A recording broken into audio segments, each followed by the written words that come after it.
ஆதியாகம புஸ்தகம் 14ஆம் அதிகாரம் 22ஆம் வசனம் 23ஆவது வசனம். அதற்கு ஆபிராம் சோதோமின் ராஜாவை பார்த்து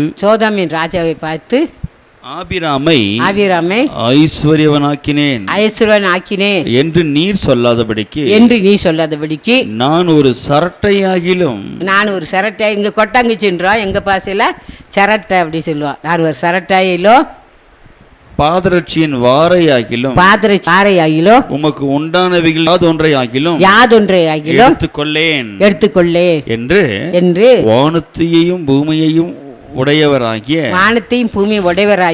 உன்னதமான தேவனாகிய கர்த்தருக்கு நேராக கையை உயர்த்துகிறேன். பார்த்தீங்களா, ஆபிரகாம் தான் போய் யுத்தம் பண்ணி எல்லாத்தையும் 13-14 படித்து பார்த்தீங்கன்னா ஆபிரகாம் தான் போய் யுத்தம் பண்ணி எல்லாம் கொண்டு வர்றாரு. ஆனாலும் அந்த சோதம் ராஜா சொல்கிறாரு, ஒரு சிரட்டை கூட எனக்கு வேண்டாம், ஏதாவது பாதரட்சி வார் கூட நான் இருக்க மாட்டேன். யாரை கொடுத்து?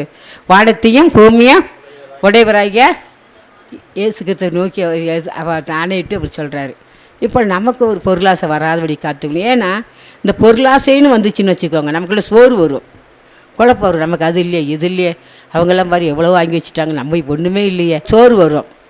நமக்கு எந்த ஆசை வேண்டாம், கர்த்தர் நமக்கு போதுமான அளவுக்கு கர்த்தர் நமக்கு ஒவ்வொருவருக்கும் தந்து கொண்டு தான் இருக்கிறார். அல்லேலூயா சொல்கிறார் பாருங்க.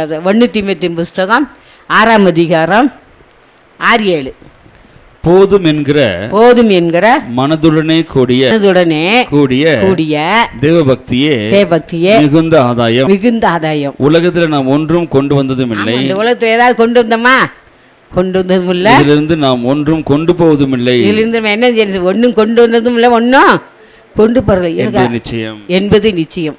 நம்ம இந்த உலகத்தில் அது வேணும் இது வேணும், ஐயோ அவங்கெல்லாம் அப்படி இருக்காங்க, நம்ம மட்டும் இப்படி இருக்கிறோமே, அப்படி குழம்புல நமக்கு என்ன வராது? செபிக்க முடியாது, துதிக்க முடியாது, பக்தியாக இருக்க முடியாது. அதனால தான் நமக்கு எந்த பொருளாசை வரக்கூடாது. பொருளாசை வந்துச்சு. ஆபிரகாம் நமக்கு மாதிரியாக இருக்கிறாரு. சண்டை போட்டு யுத்தம் செஞ்சு எல்லாம் ஜெயிச்சவர் ஆபிரகாம் தாங்க. 14 அதிகாரம் ஃபுல்லாக போய் வாசிங்க. ஆதியாகமம் 14 ஃபுல்லாக வாசித்து பாருங்கள். அப்போ கூட அவங்ககிட்ட இந்த சோதம் ராஜாட்ட சொல்கிறாரு, உனக்கு உண்டான சிரட்டையாயிலும் பாதரட்சி வாராயிலும் எனக்கு வேண்டாம். யாரை வச்சு ஆணையிட்டு சொல்கிறாரு? வானத்தையும் பூமியும் உடையவராகிய தேவனை நோக்கி ஆணையிட்டு சொல்கிறாரு. அது போல் தான் நம்மளும் எதுவுமே எந்த ஆசையும் நம்ம பொருளாசை வரக்கூடாது. கர்த்தர் நமக்கு தந்தது போதும். அவர் என்ன தராரோ அதை சந்தோஷமாக வாங்கிக்கொள்ளணும். நமக்கு இது இல்லையே அது இல்லையேன்னு சொல்லி நமக்குள்ளே என்ன வரக்கூடாது? பொருளாசை வரவே கூடாது. அது ஆண்டவராக இயேசுக்கு சொன்னார். மத்தேயு சுவிசேஷம் 6ஆம் அதிகாரம் 33ஆவது வசனம். முதலாவது தேவனுடைய ராஜ்யத்தையும் அவருடைய நீதியையும் தேடுங்கள்.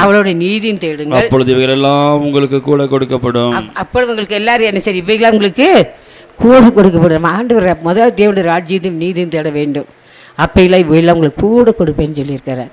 கட்டாயம் கொடுப்பார். அவரால் முடியுமா? முடியாதா? அவரால் முடியும். அல்லேலூயா. நான்லாம் இந்த இடத்துக்கு நான் வரும்போது ஒரு நல்ல புடவை 4 புடவை, அதுக்கு மேலே எங்கள் டைரக்டரை எடுத்து கொடுத்த இந்த வாயில் புடவை, ரொம்ப வாயில் புடவை அப்படியே சுருங்கி ஒரு தடவை உட்காந்தாவே சுருங்கிடும், அப்படி புடவை இருந்துச்சு. அதை ஆண்டவர் எல்லாத்துக்கும் கொடுத்துருன்னு சொன்னார். அப்படி எல்லாத்துக்கும் கொடுத்துட்டேன். அங்கே வரப்போ ஒன்றுமே இல்லை.